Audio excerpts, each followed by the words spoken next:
Welcome back to part 2 of our Ireland adventure. After winding our way through the breathtaking landscapes of the Wild Atlantic Way, our journey continues. First, we explore the rugged coastline of County Galway, where the turquoise sea stretches endlessly beyond the horizon. Then it's on to County Clare, home to towering cliffs and the otherworldly limestone landscapes of the Burren. And finally, we venture into the wild beauty of County Kerry, where winding roads lead us through misty mountains, ancient castles, and the unforgettable Ring of Beara. Join us as we roam the backroads, chase the ocean breeze, and soak in the magic of Ireland's untamed West.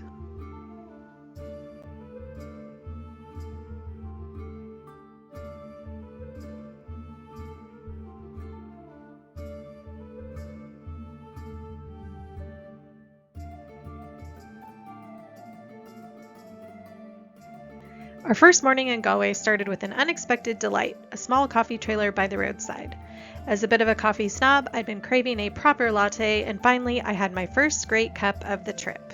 With caffeine in hand and spirits lifted, we hit the road once more, bound for the stunning Tra Dolan. This blue flag beach, known in English as Coral Strand, isn't actually made of coral, but of coralline algae called marl, an incredibly rare and ecologically important type of biogenic gravel. We explored the tide pools and sat on the shore, sifting the unique white bits of mock coral for pretty shells.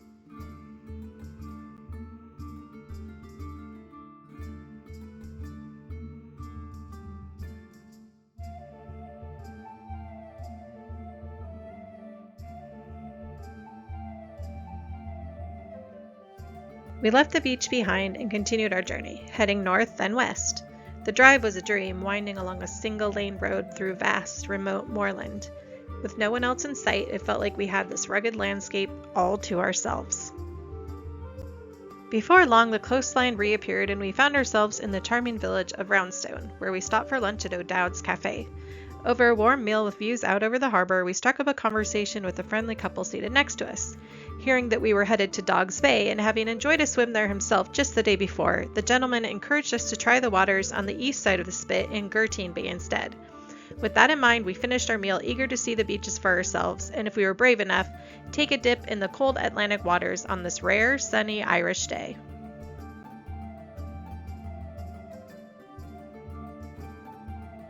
We walked across the field where shorn grass spread like carpet, leading us to a beach with glistening white sand. Following the curve of the crescent-shaped shore, we made our way to a large cluster of rocks, offering just enough privacy and shelter to change for a swim. The sun was shining, making the scene look like a tropical paradise, but both the water and air hovered around 50 degrees Fahrenheit. Still, we couldn't pass up the chance, so we changed and went for a swim.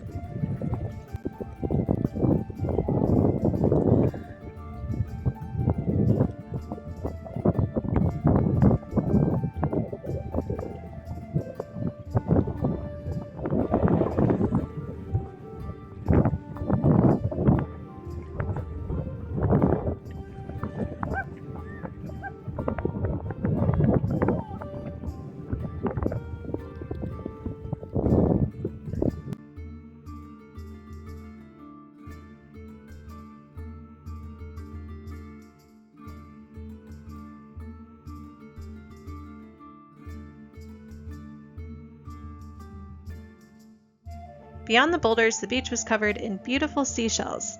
While we swam, Morgan and Zach eagerly gathered up piles of them. After the brisk chore of drying off and getting dressed in the wind, we made our way back to the car, knowing this was a memory that would last a lifetime.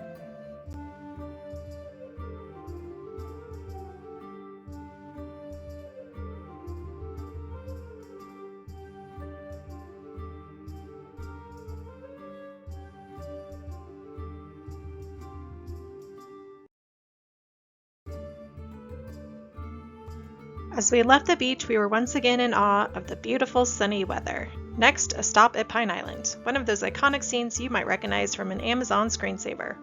Nestled on the calm lake waters with the rugged 12 bends at its backdrop, the stunning spot is a true gem of Connemara. Peaks like Ben Breen, Ben Lettery, Ben Gower, and Ben Derryclare rise dramatically behind the island, adding to its breathtaking charm. The best part of this stop is walking across the charming stone causeway and getting some incredible pictures of the mountains beyond.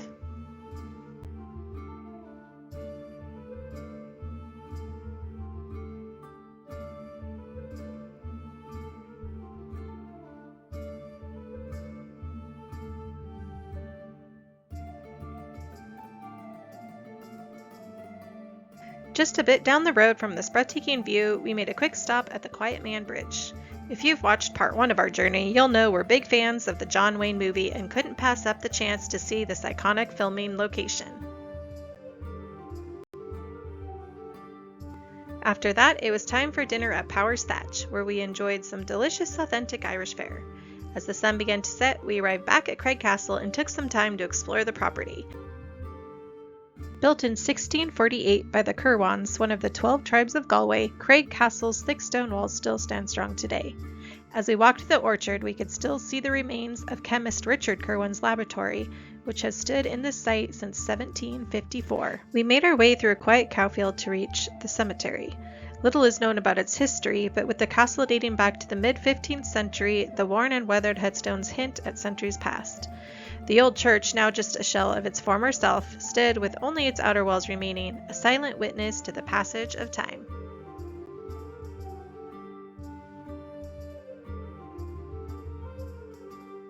One last word about the castle. Over the years, it has changed hands, serving as a B&B until 2006. Today, it is owned by an artist with a few rooms available for guests and a gallery showcasing his work. There's so much potential in this place, but we couldn't help but feel a bit of sadness seeing it so worn. The castle is in desperate need of repairs and updates, which would no doubt be a costly endeavor. Our bathroom light even quit working randomly, and despite the guys' best efforts, there was no fixing it. Hopefully, in the coming years, this incredible site will get the care and restoration it truly deserves.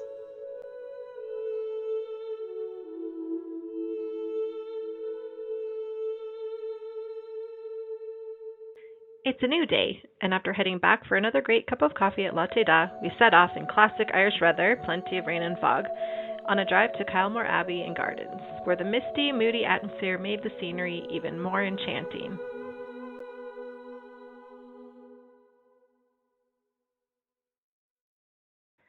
Kylemore Castle, built in 1868 as a private home for the Henrys, later became Kylemore Abbey in 1920 when Benedictine nuns sought refuge here after fleeing Belgium during World War I. Today, under the Kylemore Trust, the Abbey continues its mission as a Benedictine monastery, while the castle and its beautiful gardens are open for visitors to explore.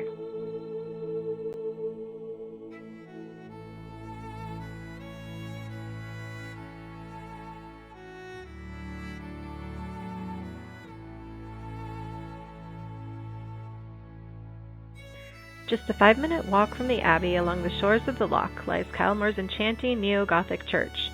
Described as a cathedral in miniature, this 14th century style elegant building is a lasting testament to the love of Mitchell Henry for his wife Margaret.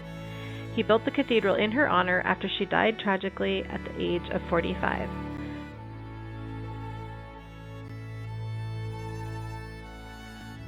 Both Mitchell and Margaret are interred together in this mausoleum tucked away in the woods close to the chapel built in her honor.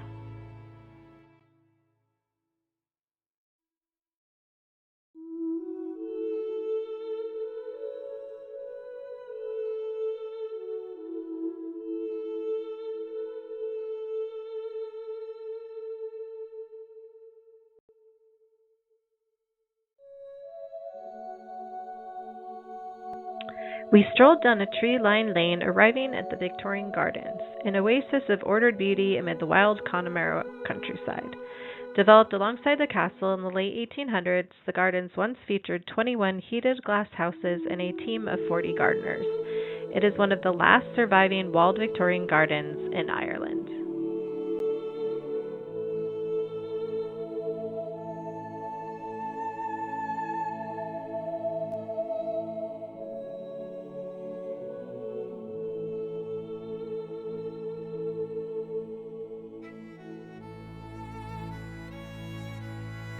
After our wet garden tour, we took a break at the cafe, enjoying a warm cup of tea. Then, once again braving the driving wind and rain, we made a quick stop to admire the Connemara ponies before heading back. The shuttle was packed with damp, steamy passengers, but soon we were back at our car, wet and chilled, but ready to head to our next adventure.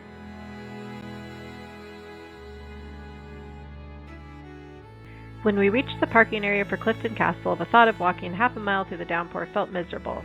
I was ready to skip it, but I'm so glad we didn't. Though it's not a true castle, nor particularly old, Clifton Castle had a mysterious and almost haunting atmosphere. Exploring its crumbling rooms, held together by ivy, felt like stepping into another world. Their nearby barnyard and stables sprouted rooftop trees and vines like trusses. Despite the weather, it was well worth the visit.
Today we say goodbye to Craig Castle. With one last look at its eclectic rooms and crumbling courtyard, we bid farewell to this quirky old place and set off once again.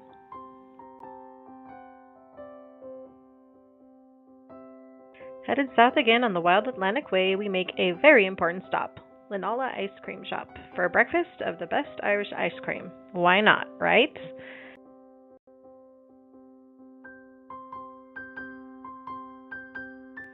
As we explored the area around the shop, I even made a new friend, a grumpy old one.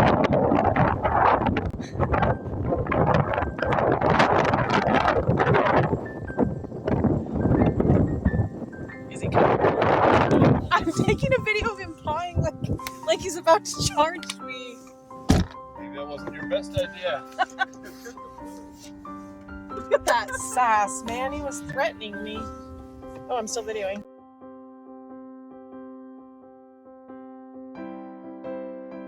We also explored a nearby tower, which frustratingly had no entrance, while the wind whipped our hair to shreds.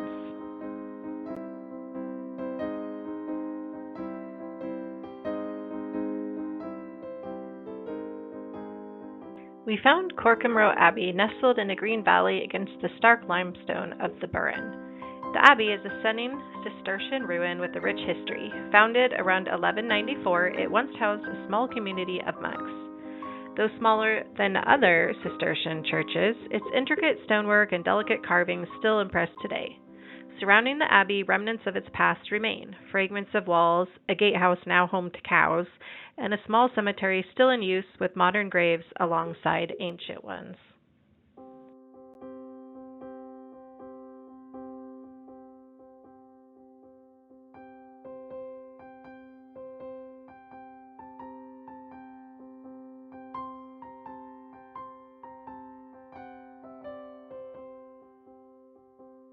We made a quick stop at Hazel Mountain Chocolate, which smelled amazing, but the prices were steep.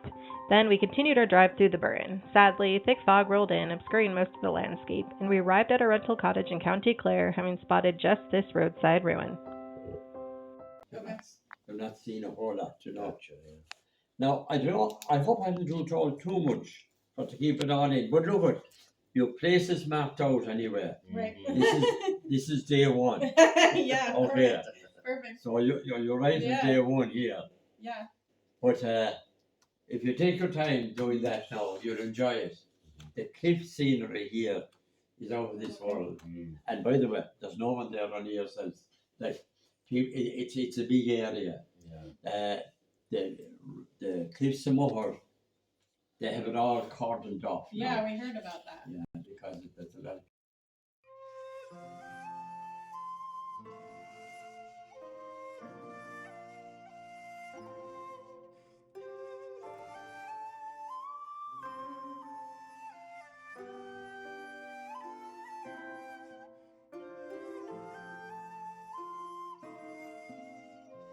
Day one in County Clare started with a long stop at the Rock Shop. Perfect for us since we love stones. Plus, they have some great souvenirs. After that, we headed into Doolin past this fairy tale tower and had a fantastic meal at O'Connor's Pub.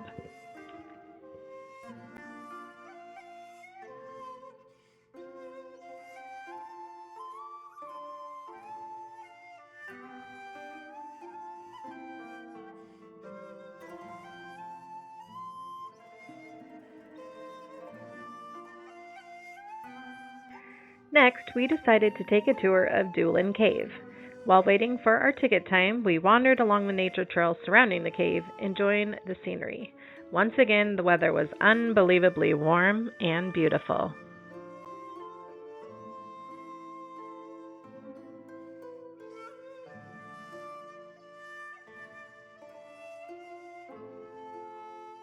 We descended 125 steps into the cave to see the incredible Great Stalactite.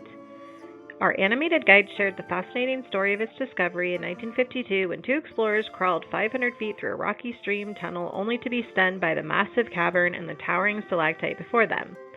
The Great Stalactite stretches an incredible 23 feet long and is estimated to be around 3,000 years old. Whether the timeline is exact or not, it's fascinating to imagine that this underground stream may have begun forming this giant formation during the reign of King David.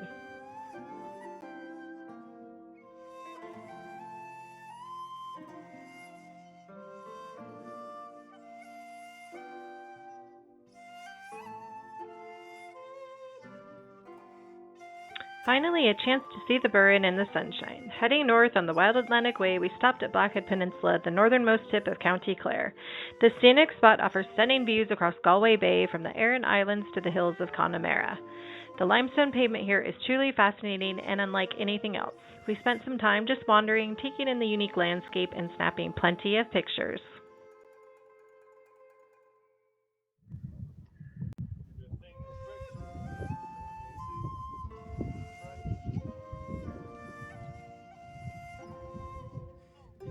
Morning.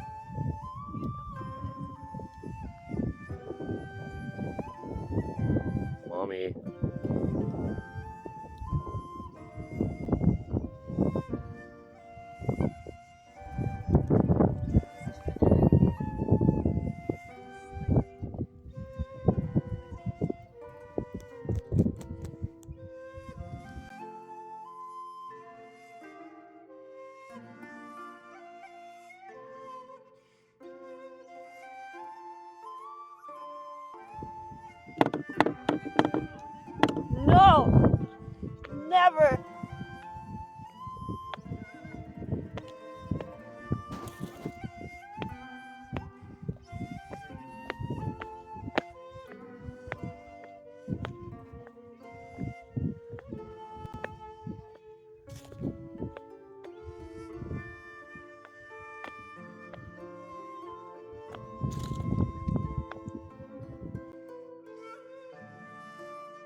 salty, drainy.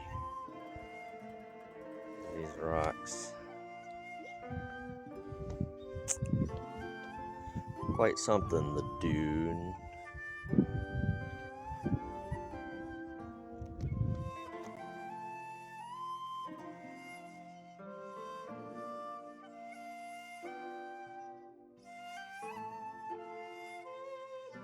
Soaking in every second of the sunny weather, we made a quick stop at the locked but pretty tower, then made our way up Corkscrew Hill, winding our way to the top with the windows down and taking in the breathtaking views along the way.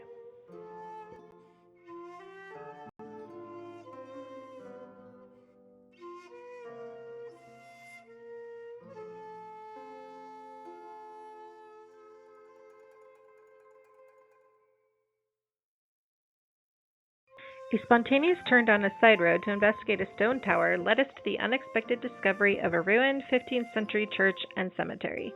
The graveyard was filled with house tombs and recumbent grave slabs, some so worn by time that their inscriptions have disappeared.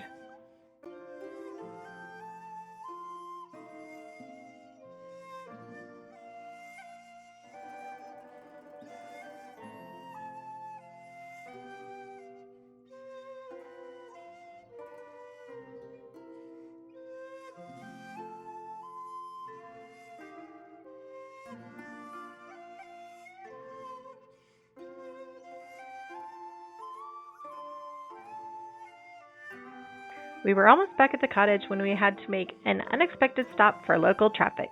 A herd of cows was leisurely making its way to be milked.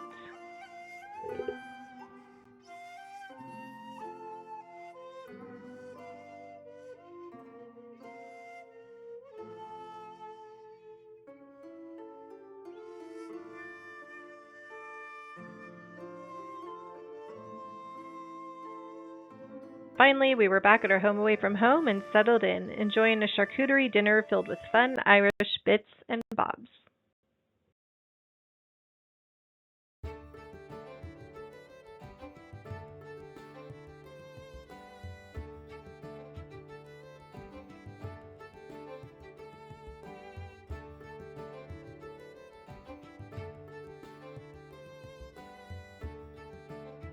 We started our morning in the charming town of Kilkee, where we sat down for a hearty traditional Irish breakfast in a pub we had all to ourselves.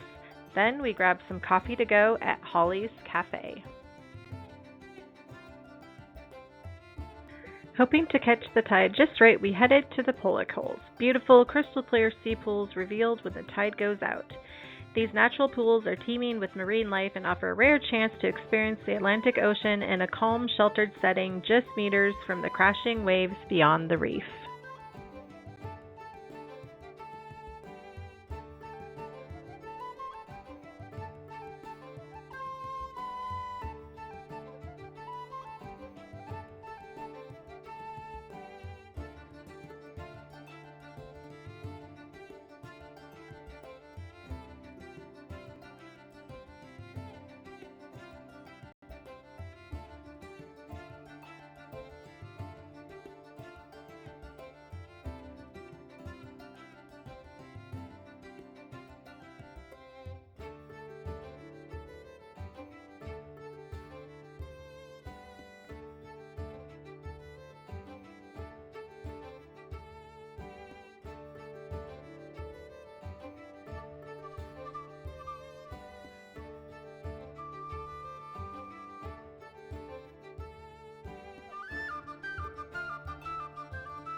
Get in!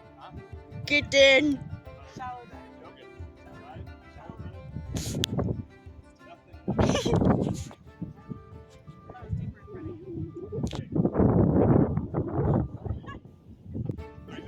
Yes.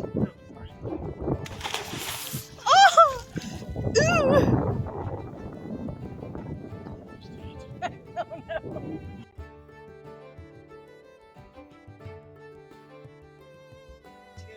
Running this way, so that's why going this way is your best long-term no-weed too.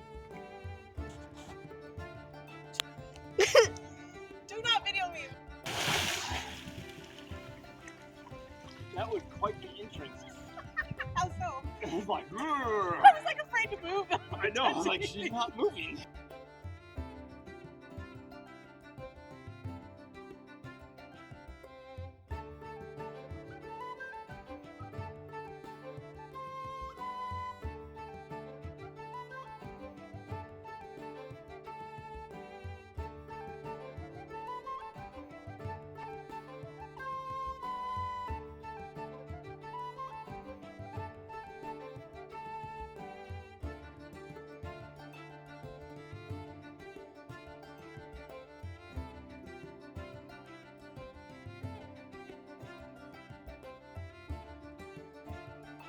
After drying off, we set off to explore the Kilkee Cliffs, our alternative to the Cliffs of Moher, which were crowded and had many paths closed while we were there. A local recommended Kilkee instead, and it didn't disappoint. We loved the freedom to step off the path and walk along the stone shelves, taking in the stunning coastal views.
Our drive continued, and so did the breathtaking views, making it impossible not to stop for photos along the way.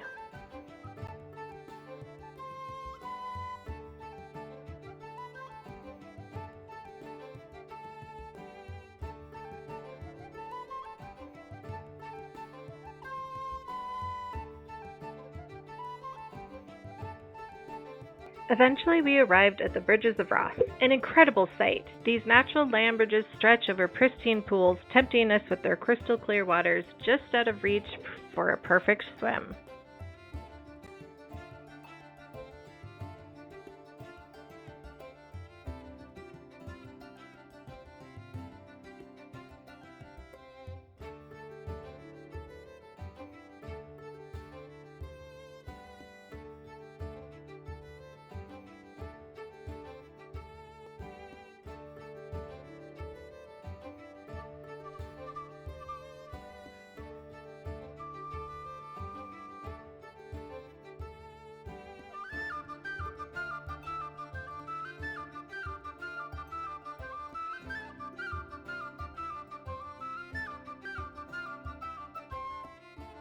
With the tide rolling in, Daniel managed to squeeze in one last swim, creating a great memory in this absolutely stunning place.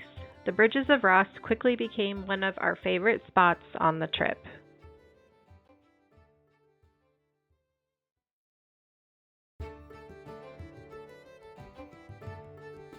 Back on the road, we passed the Loophead Lighthouse and the grave of the Yellow Men.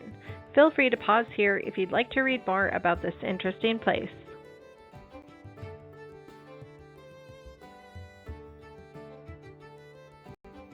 I had my heart set on getting fresh oysters on this trip, and finally the moment had arrived. I savored every briny, delicious bite like a true seafood lover. But the real highlight, watching my daughter bravely take on her first ever oyster. Hesitant, slightly horrified, but determined. A true warrior against the slippery sea creatures.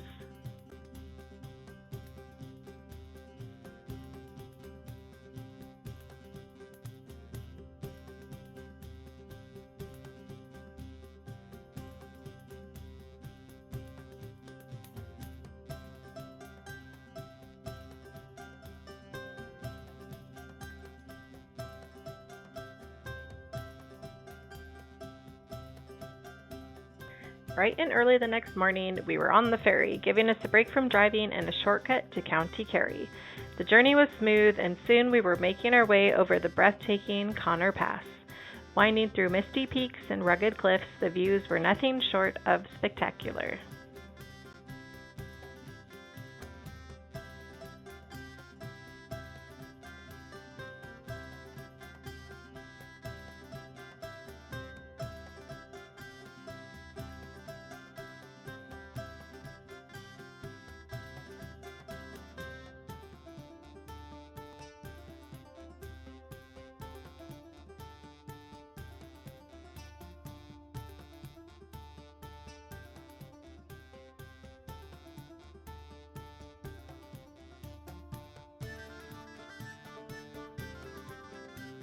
Then, as we descended, Dingletown came into sight, charming, colorful, and absolutely beautiful, nestled right along the water's edge.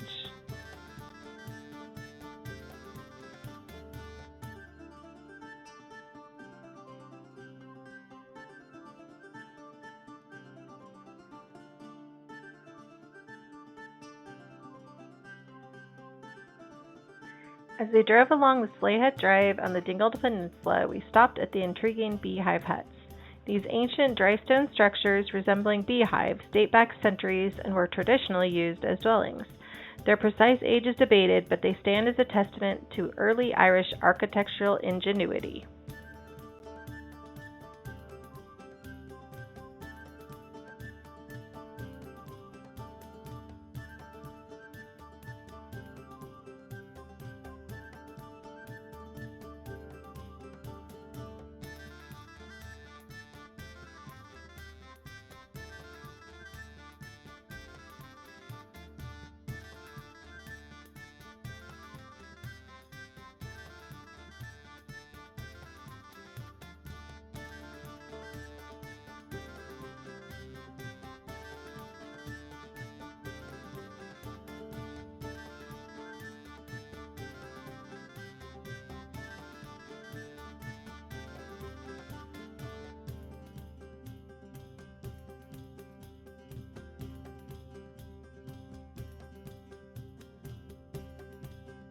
After the breathtaking views of Slayhead Drive, we arrived in the quaint village of Ballyferriter, where we enjoyed a delightful lunch at the hotel.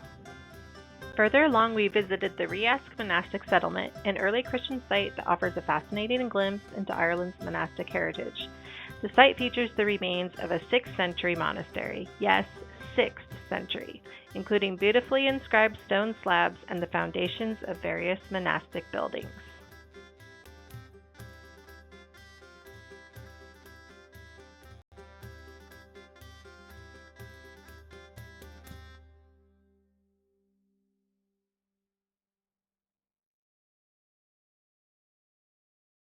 A highlight on the Dingle Peninsula is the Gallerus Oratory, an iconic stone structure believed to have been built between the 6th and 12th centuries. This well-preserved building, constructed without mortar, showcases the remarkable dry stone masonry techniques of early Christian Ireland.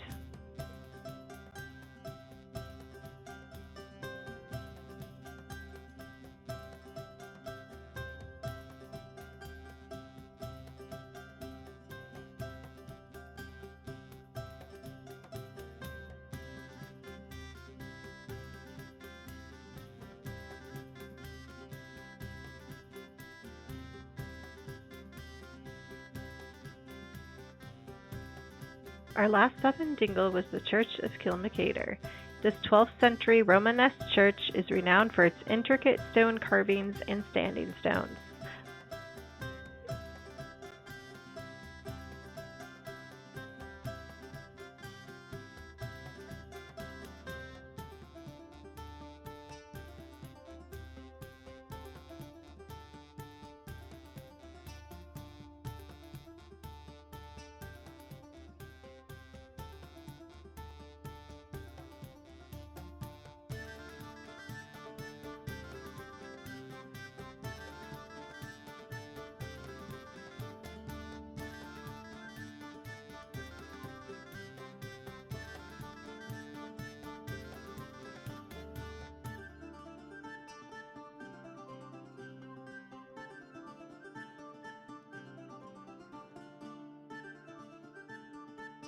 Leaving Dingle behind, we made our way to our B&B, wrapping up a long day of driving. But with the incredible weather and stunning sights along the way, every mile was worth it.